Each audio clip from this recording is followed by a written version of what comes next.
I just came from the monitoring room, kuya. At wala pa rin nagbabago. Lamang pa rin si Tanggol. We're almost at the end now, kuya. At mukhang mananalo si Tanggol. You okay with that? Hahayaan na lang natin na manalo sila? Okay lang sa'yo na matalo ako ni Tanggol? Hindi.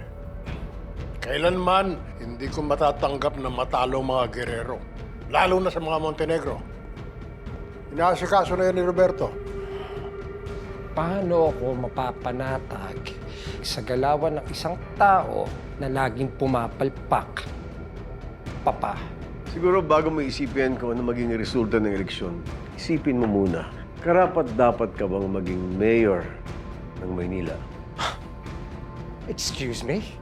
Excuse me, kuya, karapat-dapat ako maging mayor. Let me remind everyone in this house kung ano mangyayari kung di ako manalo sa eleksyon na ito. There'll be hell to pay.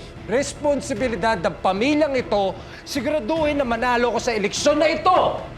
It's your responsibility, kuya. Anyways, let's go straight to the point. Total, pagiging straight lang din naman yung pinag-uusapan natin ni Mayor Roberto. May relasyon ba kayo ni Mayor Roberto?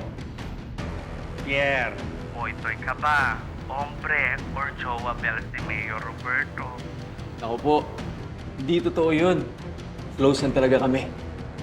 Like, kano ka-close? Like, skin-to-skin level? Sa totoo lang, ninong ko talaga yan si Ninong Roberto. Ninong or Ninang? Promise? As in like, wala talagang relasyon? Opo. Wala po talaga. Nagulat na nga lang po ako at nadamay pa ako sa issue na to. Pero hindi ko naman sinisisi si Ninong dahil alam kong biktima lang din siya sa issue na to. Well.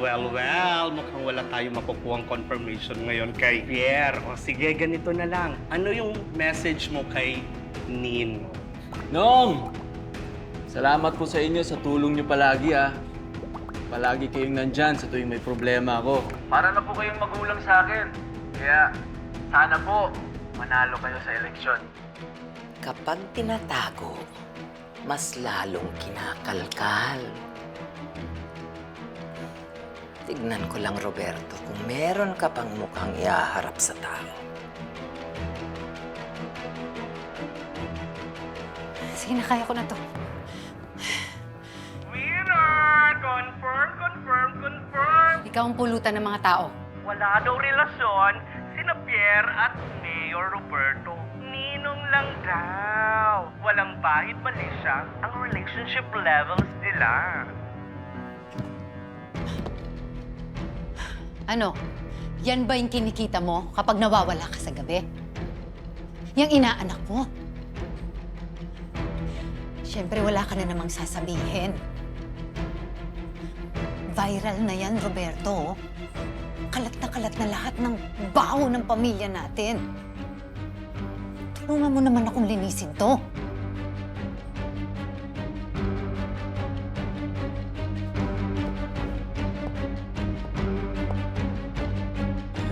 That's kuya for you, ma. Everything's under control daw. Hanggang siya na nagdagdag sa problema. Jackie, gawan mo nga ito ng paraan.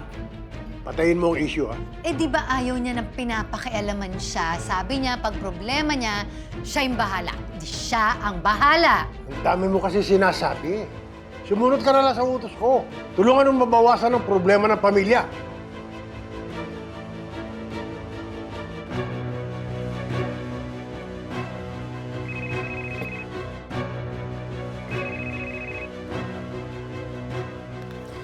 Yes, Madam! Napanood niyo ba? yeah, good job.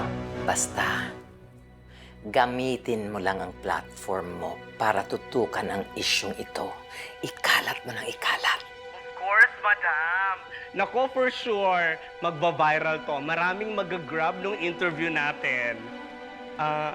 Madam? Yung bayad mo. Check your bank na i-deposit na ni Lorenzo. Yay! Thank you so much, Madam. At yung kay Pierre, iabot mo na. Yes! Bye!